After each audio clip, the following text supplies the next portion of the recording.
नमस्कार दोस्तों, मैं आपका दोस्त हरीश गौड़ आपका एक बार फिर से स्वागत करता हूं द सीए पल्स में। और आज हम लोग आप लोगों के बीच में लेकर आए हैं एक ऐसा टॉपिक जिसमें अक्सर ही सीए मेंबर्स को कई समस्याओं का सामना करना पड़ता है।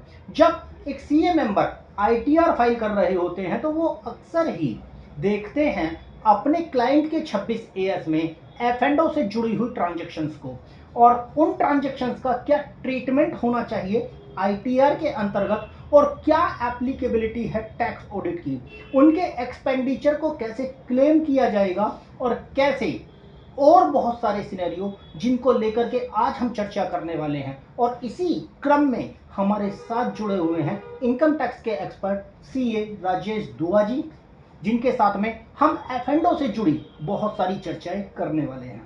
तो सर, सबसे पहले तो मैं आपका स्वागत करूंगा द सीए पल्स में। धन्यवाद हरीश जी।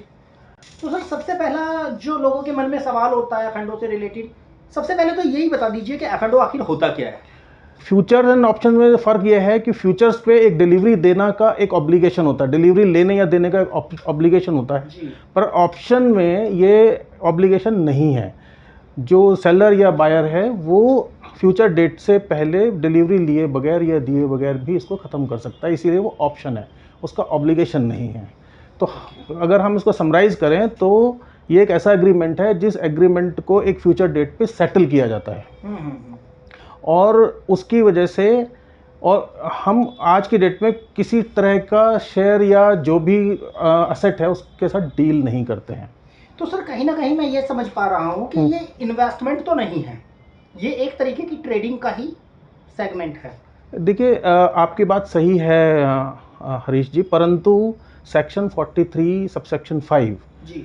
उसमें इनकम टैक्स डिपार्टमेंट ने ऐसी डेरिवेटिव्स जिनका कि फ्यूचर में सेटलमेंट होना है बाय वे ऑफ डिलीवरी, उसको एक्सक्लूड किया है। तो ये स्पेकुलेशन की डेफिनेशन में नहीं आता है। तो कुल मिलाकर के ये कहा जाए कि फ्यूचर और ऑप्शन दो अलग अलग तरीके की ट्रांजेक्शन्स हैं। दोनों अलग अलग तरह की ट्रांजेक्शन है। एक में फ्यूचर डेट पर, एक फ्यूचर डेट के ऊपर सेटल करने का ऑब्लिगेशन है फ्यूचर के अंदर। हाँ, ऑप्शन में वो ऑप्शन है, ऑब्लिगेशन नहीं है, ऑब्लिगेशन नहीं है। तो ये कहा जाएगा ना कि एक ट्रांजैक्शन को हम स्पेकुलेशन की श्रेणी में रखेंगे, एक ट्रांजैक्शन को इन्वेस्टमेंट की या ट्रेडिंग की श्रेणी में रखा जा सकता है। नहीं, इसमें मैंने अभी बताया आपको जैसा कि सेक्शन 43 सब सेक्शन 5 के प्रोविजो फोर्थ प्रोविजो में इसको एक्सक्लूजन कैटेगरी में डाला गया है और उसको माना गया है कि ये स्पेकुलेशन एक्टिविटी नहीं है, it's a trading activity. Okay. तो इसकी जो इनकम भी है वो बिजनेस इनकम मानी जाएगी, स्पेकुलेशन इनकम नहीं मानी जाएगी। लेकिन अभी जो बड़ी जोर शोर से चर्चा चली है, अभी 4-5 दिन पहले ही एक स्टेटमेंट आया है गवर्नमेंट की तरफ से कि 30% टैक्स लगाया जाएगा एफ&ओ के ऊपर। तो उस टैक्स पर थोड़ी सी नजर डालिए कि वो क्या स्टेटमेंट है। हरीश जी, इस पे मैं ये बोलना चाहूँगा कि जो अगर आप ध्यान से देखें तो डेरिवेटिव्स जो हैं those have been defined to be as delivery based जी। लेकिन कहीं ना कहीं कभी कभी ऐसा भी होता है कि हम सेम डे एफ&ओ का सेटलमेंट भी कर देते हैं।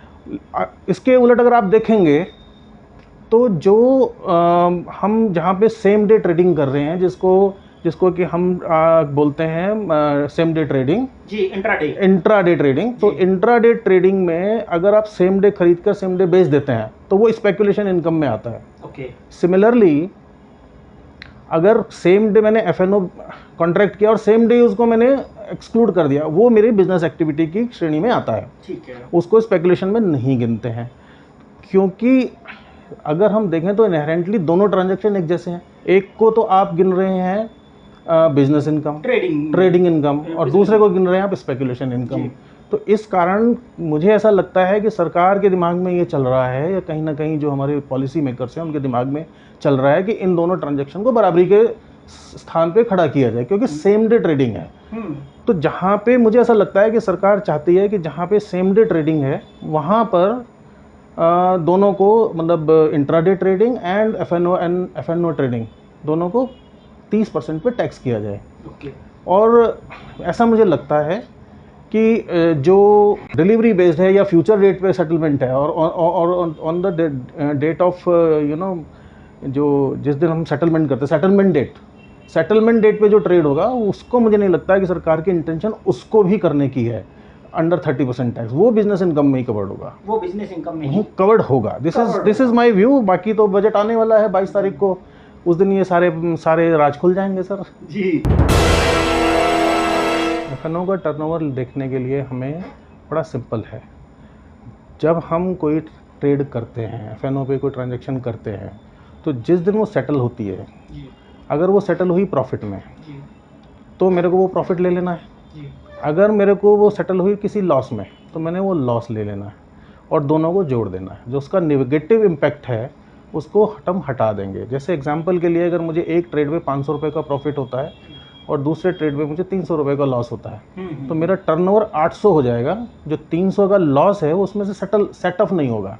ओके। और इस तरह से मेरा जो टर्नओवर है वो 800 हो जाएगा। मतलब कुल मिलाकर के प्रॉफिट देखना है और साथ में लॉस देखना है और लॉस प्रॉफिट को दोनों को ऐड कर देना है नेगेटिव साइन हटाने के बाद। नेगेटिव साइन हटाने के बाद, बिल्कुल सही कहा आपने।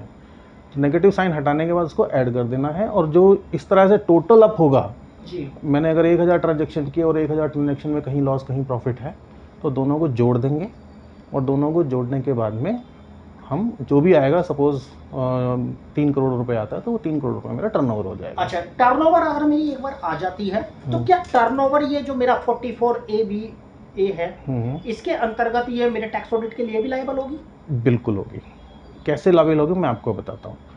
सेक्शन 44A में सबसे पहले उन्होंने कहा कि अगर 1 करोड़ रुपए से ऊपर मेरी टर्नओवर है जी तो उसके ऊपर टैक्स ऑडिट कराना जरूरी है। ठीक।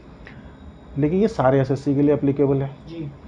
तो 1 करोड़ रुपए का जो टर्नओवर का जो है उसमें अगर मैं थोड़ा सा एक छोटा सा उन्होंने चेंज किया लॉ मेकर्स ने, उन्होंने बोला कि अगर आपके सारे ट्रांजैक्शन चाहे वो पेमेंट्स हों या चाहे वो टोटल रिसीट्स हों वो अगर 95% से ज़्यादा आपकी बैंकिंग चैनल के थ्रू हैं, चेक से हैं, बैंकिंग चैनल के थ्रू हैं, तो जो टर्नओवर की रिक्वायरमेंट है वो 10 करोड़ रुपए हो जाएगी। तो अगर मैं ध्यान से देखूं तो जो 1 करोड़ की लिमिट है, मतलब मैं अगर 1 करोड़ रुपए का टर्नओवर कर रहा हूं एफएनओ में और मेरे जो ट्रांजैक्शंस हैं उनमें कैश के ट्रांजैक्शन है वो 5% से ज़्यादा हैं जी, तो मैं टैक्स ऑडिट के लिए लायबल हो जाऊंगा। लेकिन सर एफ&ओ में तो कैश के ट्रांजैक्शन होते ही नहीं। यही मेरा दूसरा वो था कि क्योंकि एफएनओ में कैश का ट्रांजैक्शन नहीं होता तो वहाँ पे ऑटोमेटिकली लिमिट जो है वो 10 करोड़ रुपए से ऊपर जाने के बाद ही होगी।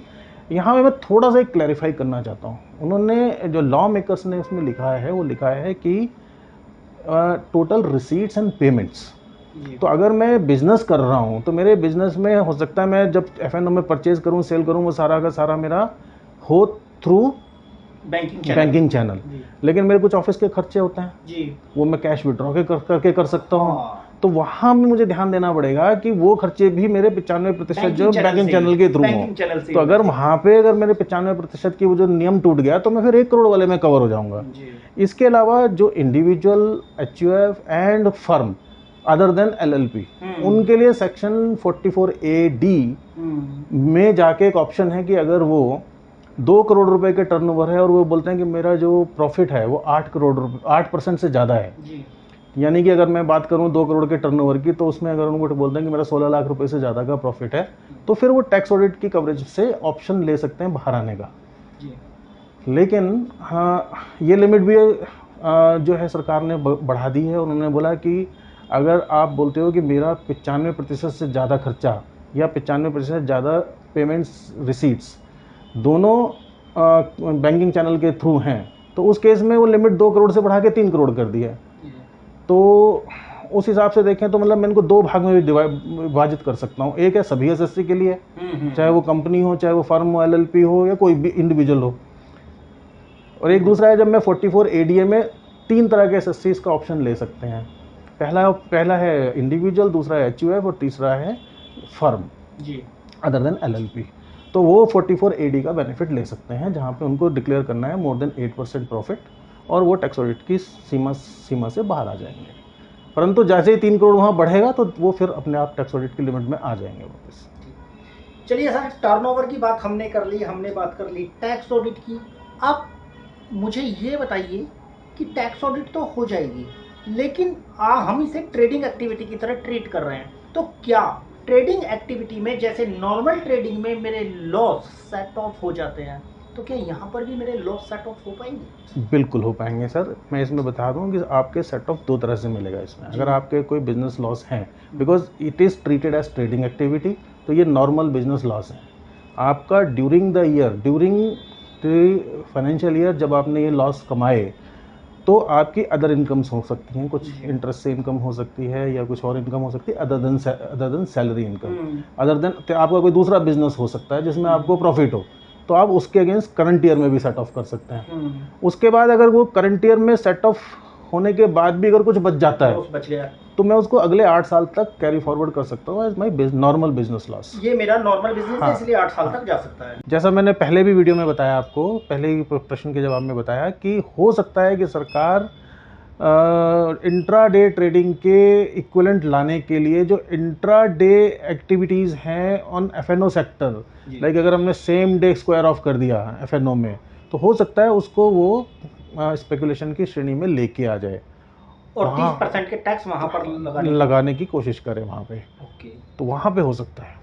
तो कुल मिलाकर के अभी तो कहानी यही है कि एफ&ओ ट्रेडिंग अगर हमें हमारे क्लाइंट के 26 एएस में नजर आ रही हैं ट्रांजैक्शंस, तो वो ट्रांजैक्शन नॉर्मल ट्रेडिंग एक्टिविटी के तौर पर ही ट्रीट की जाएगी। अगर वो एफएनओ है तो, अगर वो एफ&ओ, लेकिन अगर वो इंट्राडे है तो इंट्राडे के केस में आपका स्पेकुलेशन बिजनेस माना जाएगा। इंट्राडे के केस में स्पेकुलेशन। हाँ। लेकिन सर एफ&ओ में भी इंट्राडे हो जाता है, क्योंकि मैंने आज ही पोजीशन ली, आज ही उसे स्क्वायर्ड ऑफ किया।